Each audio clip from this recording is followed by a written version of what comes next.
I was reading the news recently when something caught my attention. It was about the protests in London against Beijing's proposed mega embassy just days before the decision was due.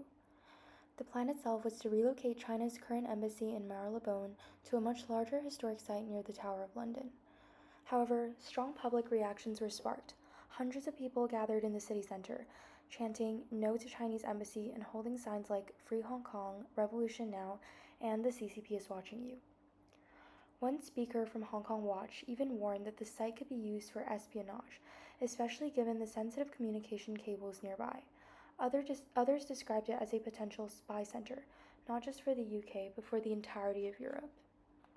At the same time, reports from Protection Approaches and the University of Leicester show that 45% of East and Southeast Asian people in the UK have experienced a hate crime in the past year.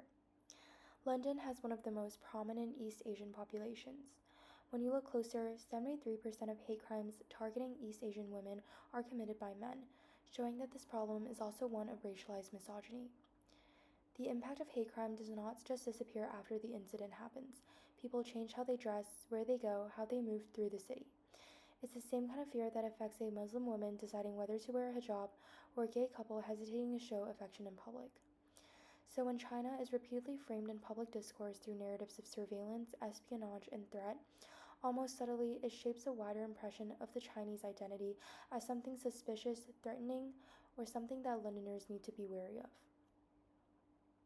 However, when you enter the British Museum, you encounter a completely different version of China. The British Museum's China collection is dominated either by highly aestheticized objects like jade, porcelain, and jewelry, or by political artworks that reflect moments of turmoil. What's missing is a sense of contemporary China as a dynamic, developing, and modern country. Therefore, my case study examines how China is being represented in London through the British Museum's China collection. I argue that the museum's method of display, combined with the current political narrative circulating in London, produces a reductive, black and white representation that harms Chinese Londoners and their cultural identities. In the museum, China is reduced to either pure aesthetic beauty or past political turmoil, while in public discourse it is associated with suspicion and threat. Together, these perspectives leave little room for flexibility and more complex or positive understanding of China in the present, shaping perceptions of the large Chinese community living and studying in London. This presentation will be divided into 3 sections. Part 1, exploring aestheticism and ornamentalism. Part 2, political memory and historical representation. And finally, a split representation of China. The British Museum is one of the largest and most well-known museums in London. Its permanent collection holds around 8 million objects, making it the largest in the world, and it aims to tell the story of human culture from its beginnings to its present day. So let's begin. Part 1, Aestheticism and Ornamentalism. In this section, I will be drawing on Anne and Lin Chang's journal, Ornamentalism, a Feminist Theory for the Yellow Woman. Chang's central argument is that dominant theories surrounding the bodies of women of color do not usually fully explain the specific fetishization of Asian female bodies. Thus, she develops the figure of the yellow woman. She suggests that the yellow woman's objectification is a direct result of ornamentalism, where she is associated with luxury materials such as porcelain, silk, jade, and spices throughout histories of global trade between China and the West. As a result, the yellow woman's image becomes hyper-feminized and decorative, and because her body is so heavily aestheticized, her suffering is often ignored. She supports her argument through a range of examples, including Gustav Klimt's paintings, photographs of Anna May Wong, a porcelain dress by Roberto Cavalli, and most notably the Metropolitan Museum of Art's 2015 exhibition, Through the Looking Glass. A key strength of her analysis lies in her discussion of porcelain, a once popular item of trade between China and the West. Chinese porcelain was once valued as white gold and came to embody contradictory Asiatic qualities such as civilization and decadence, durability and fragility, and imperviousness and susceptibility. However, as the economic and cultural value of porcelain declined in the West, so too did the perceived value of Asian bodies. This ceramic garment by Carolyn E. Chang was made from over 10,000 porcelain butterflies sewn together. It is undeniably beautiful, and Caroline's focus is obviously on aesthetics. But looking at Chang's previous theory, The use of porcelain carries the history of associating femininity with decorative objects that invite the objectification of Asian bodies. At the same time, this reading becomes more complex as we consider that the artist is a UK-born Chinese artist. Her diasporic identity complicates the work. It is not simply an external imposition of Orientalism, but also an engagement with it. This piece both draws on and exposes these historical associations. Part 2: Political Memory and Historical Representation. In Chinese propaganda posters, Min, Duo, and Landsberger examine Chinese propaganda posters produced between 1949 and the early 1980s by using examples from Max Gottschalk's personal collection.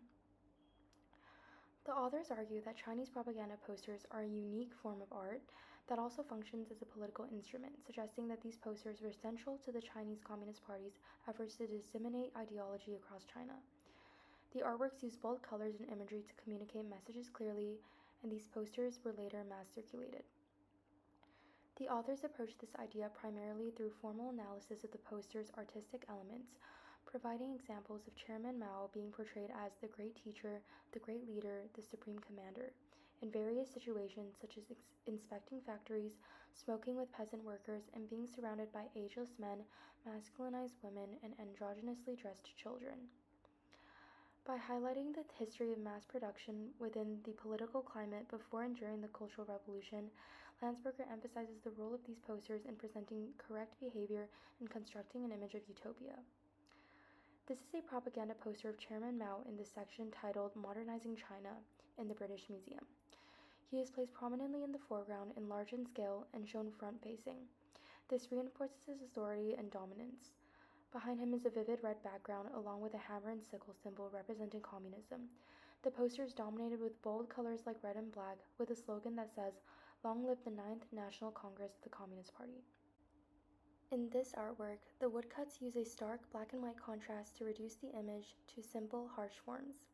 There are large areas of empty space to isolate the figures and create a sense of loneliness and tension.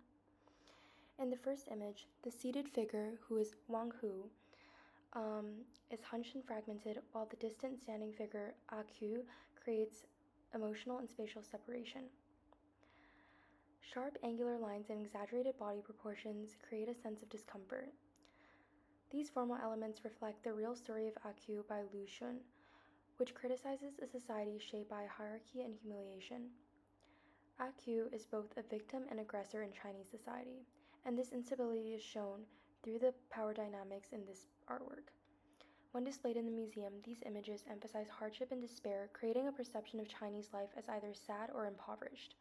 While this does reflect historical truth, it represents a specific past moment rather than what China is today. What is interesting is that this artwork, along with other Chinese print works, are positioned directly opposite a display of jewelry and porcelain. There's almost nothing in between. While at the same time, focusing on these propaganda posters link to modern perceptions of China as a surveilling country or being associated with espionage. In my final image, I create a visual contrast. On the left, a black background features Zhao Yanyin's prints from The Real Story of Aq. On the right, a white background shows Caroline E. Chang's porcelain butterfly garment. This split represents a black and white view of viewing China in contemporary London. It is either aesthetic and cultured or bleak and oppressive. In the center, a disruptive red strip overlays both sides, featuring Mao's propaganda image.